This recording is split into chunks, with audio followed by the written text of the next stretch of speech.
இன்றைக்கி நைட் டின்னருக்கு ஒரு இன்ஸ்டா ரீல்ஸில் பார்த்த ரெசிபி தான் ட்ரை பண்ணியிருந்தேன். மஷ்ரூம் மசாலா கறி அப்படின்ட்டு. அதுக்கு தேவையான ஐட்டம்ஸ் எல்லாம் கட் பண்ணி எடுத்து வச்சுட்டு இருந்தேன். நார்மலாக இந்த மாதிரி ரீல்ஸில் ரெசிபி பார்த்து ட்ரை பண்ணும்போது எனக்கு ஒரு சிலது பக்கா பர்ஃபெக்டாக வந்துடும், ஒரு சிலது ஃபெயிலியர் ஆகிடும்.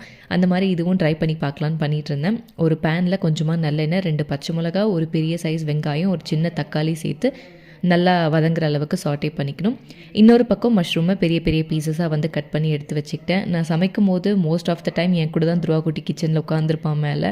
அவன் கூட அப்பப்போ பேம்பர் பண்ணி விளையாட்டு காட்டணும். இப்போ வதங்கின வெங்காயத்தை இந்த மிக்ஸி ஜாரில் சேர்த்துட்டு ஒரு கைப்பிடி அளவுக்கு கொத்தமல்லி சேர்த்து மிக்சியில் அரைச்சிக்கணும்.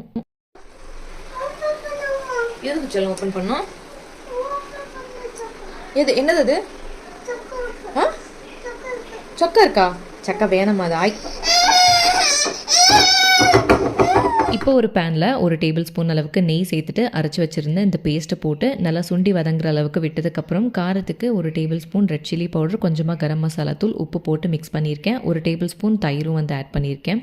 நமக்கு காரம் அதிகமாக வேணுன்னா இந்த கூட கொஞ்சம் சேர்த்துக்கலாம். மஷ்ரூம் சேர்த்துட்டு தண்ணி ஊற்றி ஒரு 2 நிமிஷம் போல் கொதிக்க வச்சதுக்கப்புறமா நம்ம இறக்க போகிறதுக்கு முன்னாடி ஃப்ரெஷ் க்ரீம் கொஞ்சமாக ஆட் பண்ணோன்னா சூப்பராக ரெடி ஆகிடும். கண்டிப்பாக ட்ரை பண்ணி பாருங்கள்.